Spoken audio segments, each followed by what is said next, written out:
Assim correu adiante, subiu numa figueira brava. Em outras versões vai falar que ele subiu num sicômoro para vê-lo, pois Jesus passava por ali.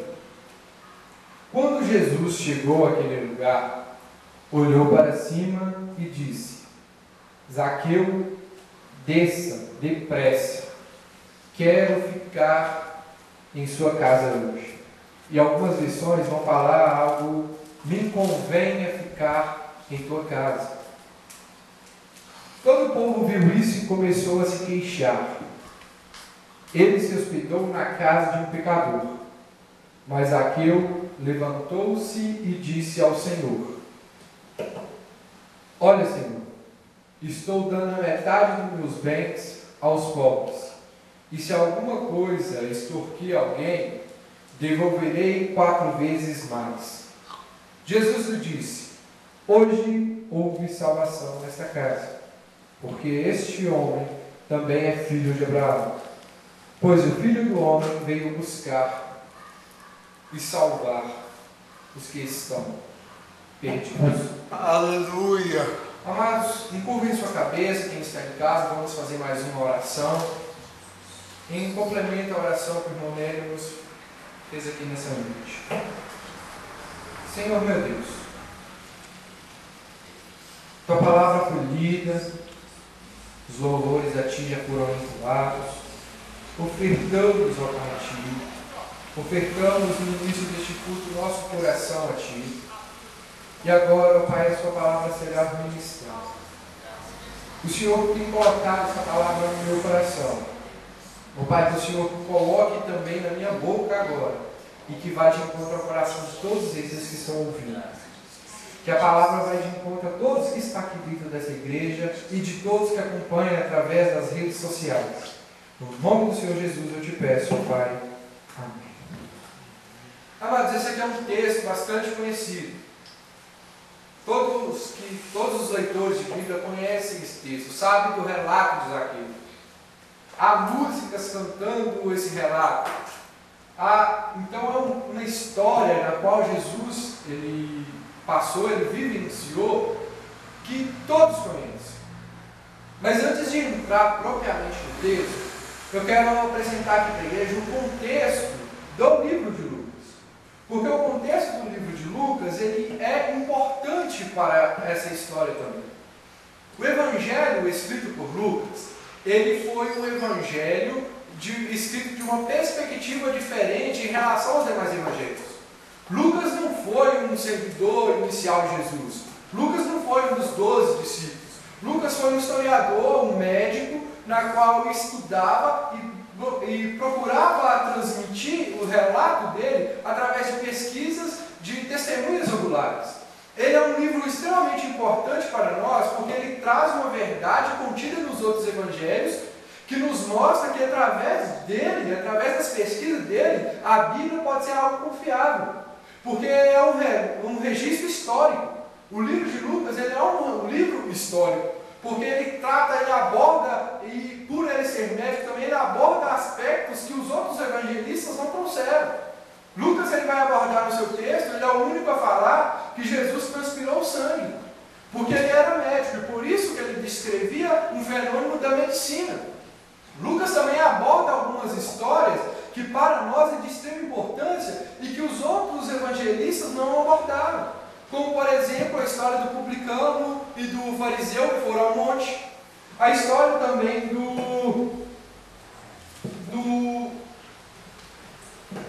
da ressurreição de Cristo ali, ele conta, traz detalhes. Ele aborda alguns textos como esse que acabamos de ler. Ele é o único evangelista que vai citar esse texto, ele é o único evangelista que cita essa história de Jesus. E ele cita essa história de Jesus com uma perspectiva diferente. Ele mostra para aquele povo que Jesus ele está ali para salvar não somente os oprimidos, não somente o opressor, que ele tem a capacidade de salvar a todos. Amém. E o contexto histórico na qual Lucas escreve esse texto era um contexto muito conturbado. No escreve esse texto, era um momento onde o Império Romano estava dominando e expandindo cada vez mais. O imperador daquela época era o Nero. O Nero ele era tão sanguinário, ele era tão maligno, que os cristãos daquela época atribuíam o título de anticristo, a besta, o 666, a Nero.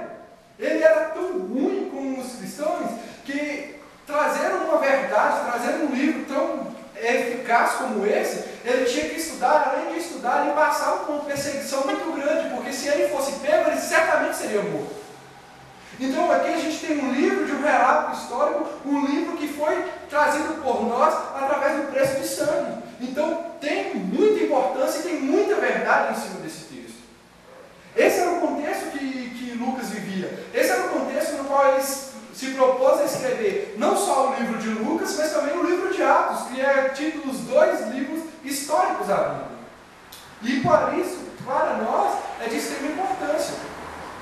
Esse é o contexto histórico que está por trás desse livro.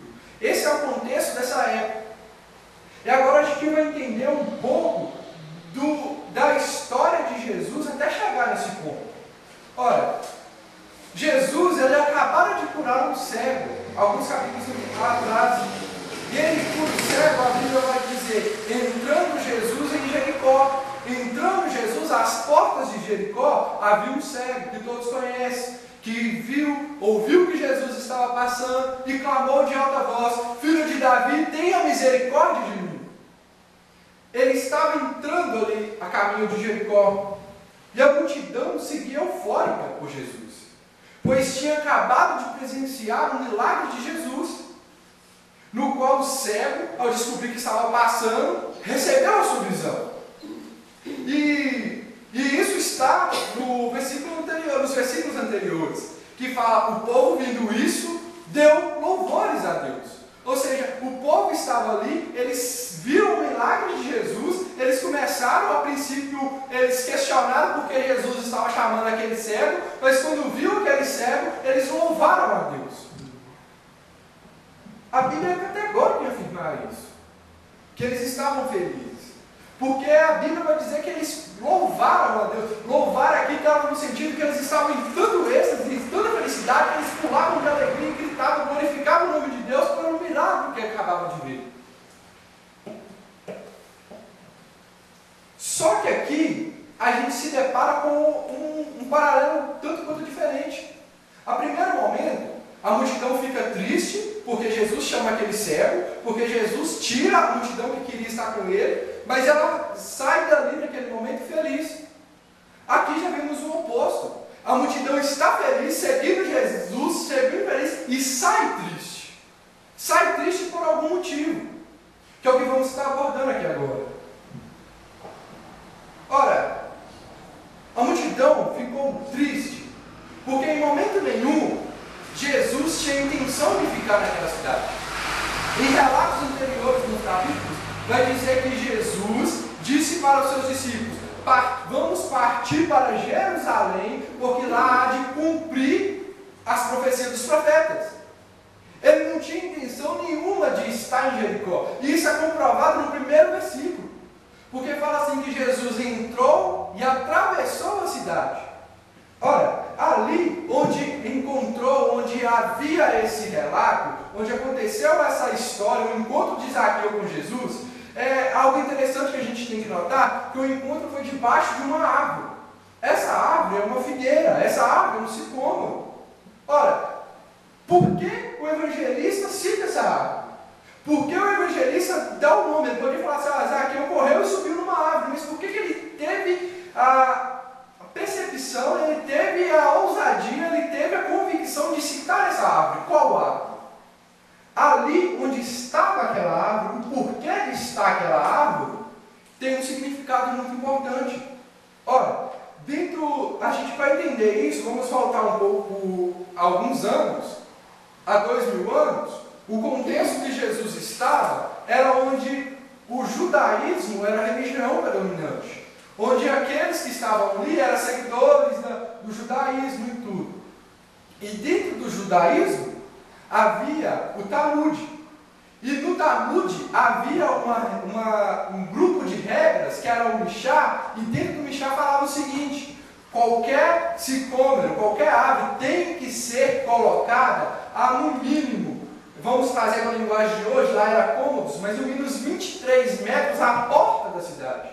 Ou seja, tinha que ser 23 metros tanto da porta de entrada a 23 metros quanto da porta de saída. Trazendo então hoje, dá a entender que Jesus já tinha saído daquela cidade. Jesus ele estava na estrada a Jerusalém. Ele não tinha intenção nenhuma em ficar em Jericó. Ele não tinha nenhum propósito ou algum motivo ali para aquela multidão de estar em Jericó. E isso foi um dos motivos que frustrou aquela multidão. Porque a multidão ela entendia: ora, não somos tão pecadores, somos tão imundos que esse profeta não quer nem ficar na nossa cidade. Nós somos tão medíocres a ponto de ele não querer entrar na nossa casa. E aí ele está saindo, ele se encontra com alguém dito pela multidão pecador, imundo, medíocre. Aí Jesus volta e fala: não, agora eu vou ficar nessa cidade. Isso para aquela multidão foi uma afronta, isso para aquela multidão foi algo tenebroso. Ora, se a gente que é santo, porque eles se achavam santos, porque eles guardavam a lei, não somos dignos de receber, e ele entra na casa desse pecador, desse mundo, ele não é profeta. E o pior de tudo, que Jesus faz isso na véspera da Páscoa. Ora, então ele, ao invés de estar se santificando para a Páscoa, ele está entrando na casa de um pecador. Ele não é profeta. É isso que ele voltou à multidão. Como que alguém que não é profeta faz o milagre que ele fez? Como que alguém que é profeta, fazendo o milagre que ele fez, entra e come com pecadores? O que afronta, o que dá essa multidão, essa raiva, essa angústia, é esse paralelo de Jesus. É esse encontro com Jesus, com Zaqueu, fora da cidade, e ele faz com que aquilo ali se torne um motivo para ele voltar àquela cidade. Esse era um dos motivos da multidão. Agora, para a gente entender um pouco mais. Quem era Zaqueu? Ora, Zaqueu, digamos assim, era um personagem secundário dessa história que se tornou um personagem principal. O personagem principal dessa passagem e de toda a Escritura sempre vai ser Jesus Cristo. Mas ali os holofotes estavam voltados para Zaqueu. A Bíblia dá um destaque para Zaqueu. A Bíblia dá um destaque a ponto de todos saberem a sua profissão, dá um destaque a ponto de saber a sua profissão de fé. Zaqueu, ele era um publicano. Publicano, na visão dos judeus, na visão dos fariseus, era sinônimo de pecador. Era aqueles designados ao governo a recolher impostos. Era colaboracionista. Era aquele que ia até a casa e falava assim: olha, tenho que pegar o seu dinheiro para o governo, você tem que pagar o imposto do governo. Eles iam até a casa. Há um escritor, o Kennedy Bailey, ele fala que o único que conhecia o montante que o império governava, que o império exigia, eram os publicanos. Era somente eles que conheciam. E eles chegavam e cobravam além do que o império exigia. E isso chegou a ponto de levar a uma frustração. Ora, ele, dito ser da gente, rouba a gente. Ele, dito ser, é alguém que segue a nossa religião, alguém que segue a nossa fé, rouba a gente. Os publicanos eram tão odiados, mas tão odiados, que mentir para eles, dentro daquela circunstância, era algo permitido. Se eles entrassem dentro da casa, se eles entrassem ali para cobrar, e a pessoa mesmo tendo falado não tenho dinheiro, era permitido. Porque eles eram vistos como alguém medíocre, eles eram vistos como alguém a ponto de tirar tudo. A primeiro momento, Zaqueu representa a gente. A primeiro momento, Zaqueu representa a nossa vida. Ora, Zaqueu para a multidão ele era pecador, Zaqueu para a multidão ele era alguém que não era digno de Cristo. E Zaqueu ele representa a primeiro momento nós. Se formos olhar, Zaqueu ele representa ali o velho homem que havia em nós. O homem adâmico, a natureza pecaminosa. direito de ter Cristo, que não tinha a ousadia de receber o amor de Cristo através da cruz. A imagem de Zaqueu é um arquetipo do que é a gente. Alguém sem Cristo, alguém que buscava, de alguma certa forma, querer crescer nas custas dos outros, porque ele ficou rico por causa da multidão, ele ficou rico por causa que ele roubava daquele povo. Ele não ficou rico através do suor do seu trabalho, ele ficou rico nas custas dos outros. De uma maneira muito grotesca, assim era a nossa vida. A gente queria crescer, a gente era arrogante, prepotente, soberbo, porque a gente habitava em nós trevas. Por mais ato de bondade que a gente pudesse fazer, todo ato de bondade que não tem Cristo, ele se torna algo das trevas. Todas as vezes que fazemos algo que não temos Cristo, nós somos pecadores de igual modo. E Zaqueu ali, ele nos representa. A primeiro momento, ele nos representa. A primeiro momento, ele fala, ele mostra para aquela multidão que Cristo veio por algum motivo, para salvar os pecadores, no qual nós fazemos parte, com a qual Paulo diz, eu sou o maior dos pecadores. Essa é a primeira abordagem desse texto. A gente tem o paralelo, a gente tem o encontro do santo dos santos, de alguém todo poderoso, com alguém pecador. E esse alguém pecador fez com que esse santo dos santos voltasse à cidade. Esse alguém pecador fez com que o encontro de Zaqueu, quando Jesus ele fala, me convém ficar, dá a entender que o encontro de Zaqueu era um propósito divino ali naquele momento. Era um propósito de fazer, mostrar para aquela multidão que Cristo veio salvar a todos que proclamam o nome dele. Amém. Se arrepende. Aleluia. Ele vem ali buscar a todos ali que se arrependem. Aleluia. A primeiro momento, Zaqueu está nos mostrando. Quando a gente olha a Bíblia, a gente tem que analisar que aquela multidão, aquele personagem que a multidão odiava, não era somente Zaqueu, era eu, era você, porque nós não merecíamos Jesus. Porque Jesus disse que veio pelo que era seu e o seu não os recebeu, mas todo aquele que diz, aquele que o aceita, aquele que o recebe como filho de Deus, tem o direito de ser chamado filho de Deus. Aleluia. A primeiro momento, nós não merecíamos Jesus. A primeiro momento, Jesus não veio salvar a nós. A primeiro momento, a gente nem mesmo esperava, porque Jesus é uma promessa, uma figura para aquele povo. Aquele povo merecia um Salvador, aquele povo era prometido um Salvador. Para nós não era prometido, mas ele veio nos salvar. Aleluia. Glória a Deus. Aleluia. Ele veio mostrar que ele é o Deus Todo-Poderoso. Ele veio mostrar que ele é o Deus maravilhoso.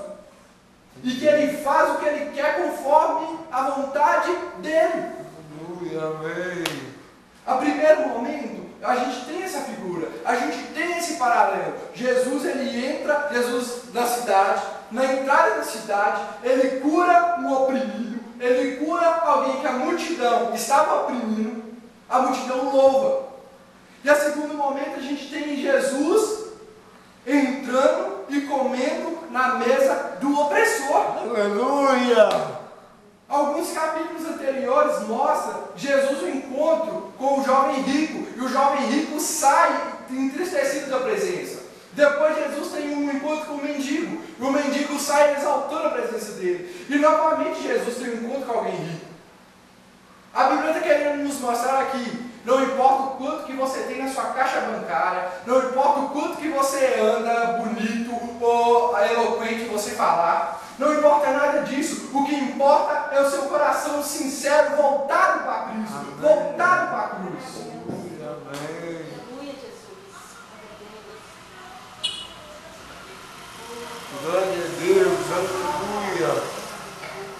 Esse é o primeiro ponto que a gente pode abordar dentro desse contexto. Esse é o primeiro ponto que a gente pode abordar em cima dessa passagem. O segundo ponto, a gente encontra ele no versículo 3 e versículo 4. Vai falar assim: ele queria ver quem era Jesus, mas sendo de pequena estatura, não conseguia. por causa da multidão. Assim, correu adiante, subiu numa figueira brava, subiu no sicômoro, pois sabia que Jesus iria passar por ali. Aqui a gente tem a dificuldade de Zaqueu. Nesse momento, Zaqueu ele se encontra com um obstáculo na sua vida. Zaqueu ele se encontra com pedras no caminho. Pedras que nós encontramos. Dificuldades na qual nós encontramos. E aqui traço um paralelo, aqui traço uma pergunta na qual eu quero fazer para os irmãos, e eles respondem para eles mesmos. O que tem feito para superar as suas dificuldades? Ou o que tem te impedido de chegar até Cristo? O que tem te impedido e o que tem te colocado à mercê do acaso? Qual é a atitude que você toma em relação às dificuldades que te impeçam de chegar até Cristo? O problema de Zaqueu aqui não era só que ele era baixo. A Bíblia cita que ele era baixo. Mas aqui, dentro da cultura, está subentendido um outro problema. Zaqueu ele era odiado pela multidão. A Bíblia fala no versículo 1 que ele era rico. Um homem rico, um homem poderoso. Dentro da cultura dos judeus, se ele chegasse num local onde a multidão era grande, a multidão tinha que se abrir para ele passar. Mas Zaqueu ele sabia que ele era tão odiado que se ele chegasse, a multidão iria causar um medo de poder matá-lo ali. Iria tentar passar por cima, iria jogar ele no meio da multidão, ele ia ser todo pisoteado. Porque ele não ia ter culpa. Porque ali não estava dentro do gabinete dele, onde todos podiam pensar, você que me atacou agora, você será penalizado. Ali havia muita gente. Ele sabia que se ele entrasse ali, ele seria perseguido pelaquela multidão. Ele sabia que ele, por mais que ele era rico, por mais que ele era poderoso, ele não tinha uma certa autoridade em cima daquela multidão. Ele não tinha certo respeito pelaquela multidão. Se ele não tinha esse respeito, se ele não tinha essa autoridade, eles não estavam nem ali para a posição social dele, eles não estavam nem ali para quem ele era. Eles não iriam, de hipótese nenhuma, abrir um espaço para ele passar. Não iriam, de hipótese nenhuma, abrir caminhos para ele chegar até Jesus. Ele era baixo, a estrutura dele não era alta que nem aquele povo, e ele era odiado pelo aquele povo. Só que o desejo de conhecer Jesus foi tão grande que ele fez duas coisas que para aquela época era vista como vergonha e vista como vexame. Correr e subir em árvore. Ele corre e sobe em uma árvore. Um adulto correr em público, no contexto daquela época, no contexto judaico, era uma vergonha, era uma afronta. Era algo que para eles era visto como nojo. E ele correu. Subir na árvore também era uma situação tão grave que fala que homens que têm muito dinheiro jamais poderiam subir em árvore. E ele subiu. Ele foi contra a sua cultura, ele foi contra a sua época, ele foi contra os seus problemas, ele foi contra tudo que estava na sua frente, com o único objetivo: saber quem era Jesus, conhecer a Jesus. Aleluia. Glória a Deus. Zaqueu sabia disso. Ele sabia disso porque ele correu adiante e se escondeu. Ele subiu em cima da árvore que tinha uma folhagem muito densa. Que ele sabia que aqui eu posso subir, aqui eu posso me esconder, a ponto da multidão não me ver, a ponto de eu não ser uma vergonha. Mas quando ele foi descoberto, ele desceu e glorificou a Deus, porque ele disse: eu não quero mais ligar para a opção, para essa opinião cultural, eu quero Cristo. Zaqueu ele tinha um obstáculo.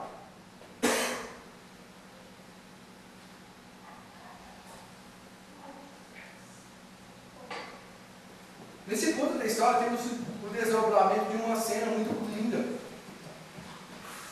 A primeira é a persistência de Zaqueu. Zaqueu tinha um problema, mas não mediu esforços para solucionar aquele problema. A Bíblia ela é extremamente conectada. Isso nos volta ao capítulo anterior. O cego também tinha um problema. O cego também tinha uma dificuldade. O cego também tinha um obstáculo. Ele era cego. Ele estava à mercê da sociedade. Mas ao escutar, ao saber que Jesus passava por ali, ele se desfaz de sua capa. Ele se desfaz daquilo que, para a cultura, era o sinônimo dele estar pedindo esmola. Era o sinônimo dele ter autoridade, entre aspas, para pedir esmola. Ele fala assim: eu não quero isso, porque agora eu tenho um encontro com Cristo. Agora eu sei que Ele vai me libertar. Tanto o Zaqueu quanto o cego, ele tem ali um obstáculo na qual eles, ao encontrar Jesus, na qual a vontade que ardia dentro dele de conhecer Jesus não serviu para nada, porque conhecer Jesus era prioridade, conhecer Jesus era primazia. Aleluia. Ora, esse texto nos faz automaticamente levar-nos a Romanos 38. Esse texto nos faz, perdão, 8:38. Que fala aqui: porque estou certo que nem a morte, e que estou certo que nem a vida, estou certo que nem os anjos, estou certo que nem os principados, nem as potestades, nada nos separará do amor de Deus. Ele sabe que não tem dificuldade, não tem obstáculo nenhum que possa nos levar até Cristo.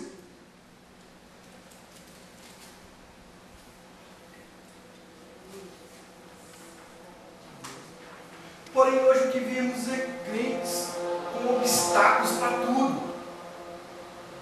Obstáculo para orar, obstáculo para ler a Bíblia, obstáculo para jejuar, obstáculo para vir no culto, obstáculo para tudo. Enquanto antigamente o povo quebrava os obstáculos para seguir a Cristo, quebrava os obstáculos para ir de encontro com Cristo, para cair de encontro ao Cristo, hoje cada dia mais os crentes colocam obstáculos. Verdade. Ah, eu não posso orar hoje porque eu tenho que assistir um filme. Eu não posso orar hoje porque eu tenho que fazer isso, eu não tenho que fazer aquilo. Cristo já não é mais prioridade. Obstáculos foram feitos, foram colocados para a gente superar. Aleluia. Ora, eu desde pequeno, eu sempre tive medo e pavor de altura. E uma certa feita, na escola na qual eu estudei, o meu professor de educação física não era como os outros professores que chegavam na escola e colocavam a bola e falavam assim: vai jogar, está limpo. Ele ensinava a gente todos os tipos de esporte.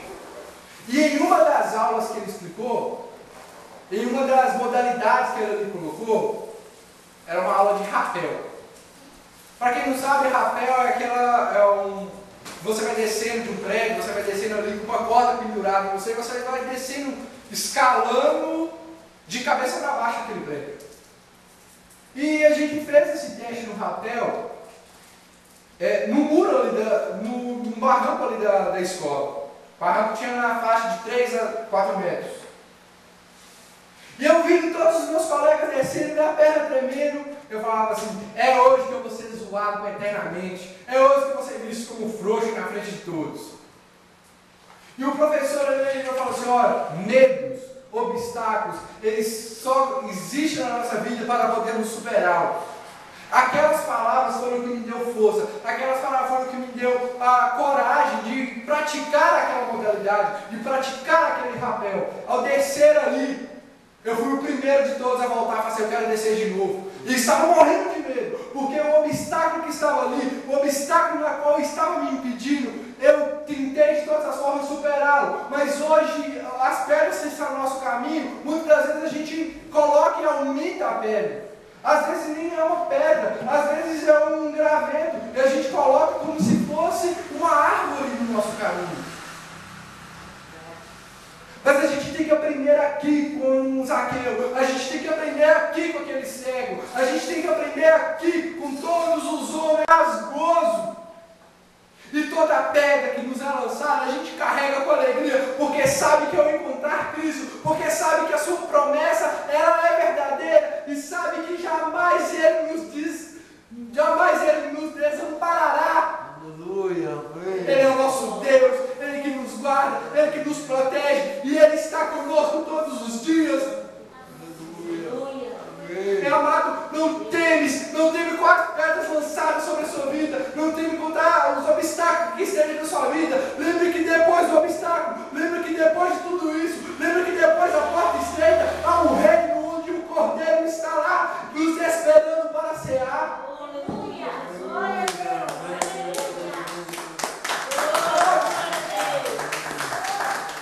Aleluia. Obstáculos ele vai surgir, aflições teremos que passar, mas Cristo disse: tem que bom ânimo, eu venci o mundo. E Ele também disse mais: eu serei contigo. Aleluia. Glória a Deus. Aleluia. Glória a Deus. Para a gente ter um encontro genuíno com Cristo, temos que superar os obstáculos. Zaqueu conhecia isso, pois ele tinha convicção de que Jesus iria passar por ali. E mesmo a multidão o odiando, e mesmo a multidão sendo como um empecilho para ele sabia: aqui passará aquele que sarará a minha alma. Aleluia.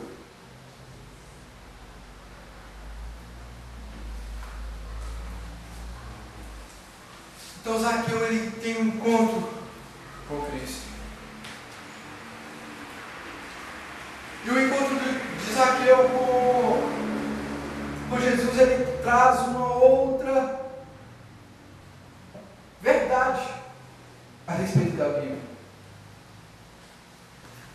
O que é interessante a gente notar, que Zaqueu, ele subiu para querer conhecer a Jesus, mas ele só estava perto dele quando ele desceu.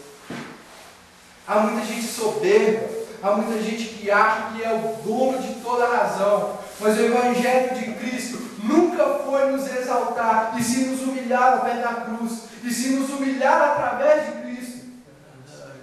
Zaqueu, ele só conheceu a Jesus quando ele desceu, quando ele se humilhou, quando aquela multidão toda viu que ele estava ali. Ele conheceu a Jesus, ele teve salvação na tua casa. Aleluia, amém. Ali, o terceiro ponto que eu quero colocar é a ensinação que Jesus faz na cruz. Jesus, ali naquele momento, ele ensina a obra da cruz para Zaqueu. No verso 5, acompanhe comigo.